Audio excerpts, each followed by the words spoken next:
There are cases that stay with you for a few days, and then there are cases that stay with you forever. This is one of those cases.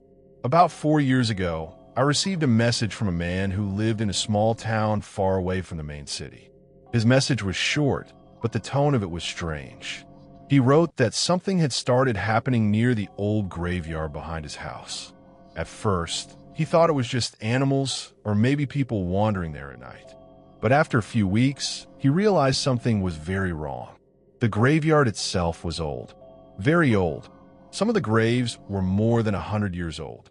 The place had been abandoned for decades after a new cemetery was built outside the town. No one visited it anymore, except something still did. The man told me that almost every night around the same time, he would hear footsteps outside his window. Slow footsteps, not walking on the road, but walking through the graveyard itself. At first he ignored it, but then one night, curiosity got the better of him. He opened his window and looked out. What he saw made him close the window immediately and lock every door in his house. He said he saw a figure walking between the graves. Not wandering, not searching, just walking slowly from one grave to another. The strange part was the way it moved. It didn't look like a normal person walking.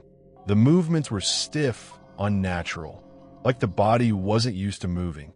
He tried convincing himself it was just someone visiting the cemetery late at night. But then something happened that changed everything. One night the footsteps stopped right outside his window. Not in the graveyard. Right outside the window. He could hear breathing. Heavy breathing. As if someone was standing only a few feet away. He gathered the courage to slowly move toward the curtain and look outside. But when he pulled the curtain aside, there was no one there. Only the graves. Silent. Still. But the ground near the window looked disturbed, like something had been standing there. That was the point when he contacted me. When I arrived at the town, it was already evening. The man seemed exhausted. He hadn't slept properly in days. He showed me the graveyard behind his house. It was larger than I expected. Tall trees surrounded it, blocking most of the moonlight. The gravestones were uneven and broken, some leaning at strange angles. Even during daylight, the place felt wrong.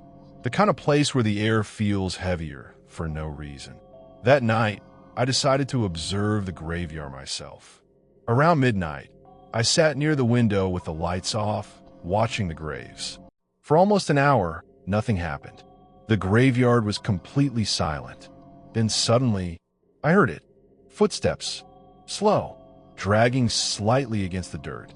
They were coming from deep inside the graveyard. At first, I couldn't see anything. But then I noticed movement between two old graves. A figure slowly emerged from the darkness. Tall, thin, and moving in that same stiff, unnatural way the man had described.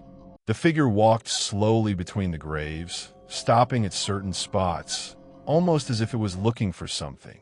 But what happened next was something neither of us expected, because suddenly the figure stopped and turned its head directly toward the window, toward us. Even though the room was completely dark, it was as if it knew we were watching. And then it started walking toward the house, slowly, one step at a time. And that was the moment I realized this case was not going to be simple. The figure continued walking toward the house. Slow, measured. Every step sounded heavier than the last. The man beside me had completely frozen. I could hear his breathing becoming faster. Neither of us spoke. We simply watched as the shadowy figure crossed the graveyard. For a moment, I considered opening the door and confronting whatever it was. But something about the way it moved stopped me. It didn't walk like a normal person. Its arms hung loosely at its sides, barely swinging, and its head tilted slightly forward as if the neck couldn't fully support it. The figure reached the edge of the graveyard and stopped, only a few meters from the house. For several seconds, it just stood there, completely still. Then, slowly, it turned and walked back toward the graves, as if it had lost interest or finished whatever it came to do. That was when I made my decision. I told the man to stay inside and lock the door. Then I grabbed my flashlight and stepped outside. The air was colder than before. Not just cool night air, a deeper cold, the kind that settles into your bones. I walked toward the graveyard slowly, keeping the flashlight low to avoid attracting attention. The graves stretched out in front of me like crooked shadows, broken stones, uneven dirt, names that had long been forgotten. I followed the direction where I had seen the figure disappear, and then I noticed something strange. One of the graves looked disturbed. The soil on top of it had been recently moved, not fully dug up, but clearly touched, as if someone had been digging there. I knelt down and shined my flashlight closer. There were marks in the dirt. Finger marks, not shovel marks. Long grooves dragged through the soil, like someone had been digging with their bare hands. A strange feeling spread through me. Something was very wrong about this grave. I brushed some of the dirt aside to read the name on the stone, but the moment my flashlight illuminated the engraving, I heard something behind me, a slow scraping sound, like something being dragged across the ground. I turned the flashlight around quickly.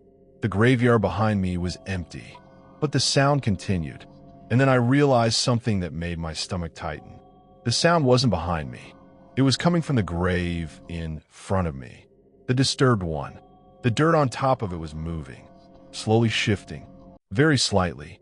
At first I thought it might be an animal underground, but then a hand pushed up through the soil, pale, thin, covered in dirt. The fingers slowly curled as they gripped the loose ground. And in that moment, every instinct in my body told me to step back. Not run, not panic, just step back slowly, because whatever was happening here, it wasn't natural. The hand slowly sank back beneath the soil, and the movement stopped. The grave became completely still again. No sound, no movement, only silence.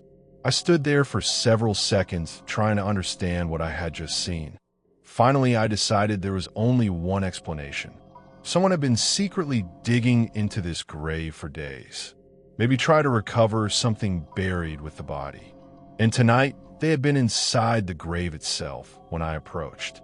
That would explain the strange movements, the stiff walking, the digging marks.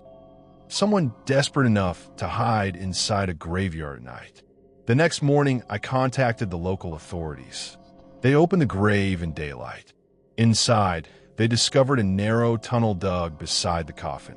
And at the end of that tunnel, they found a man, alive, weak, and completely terrified.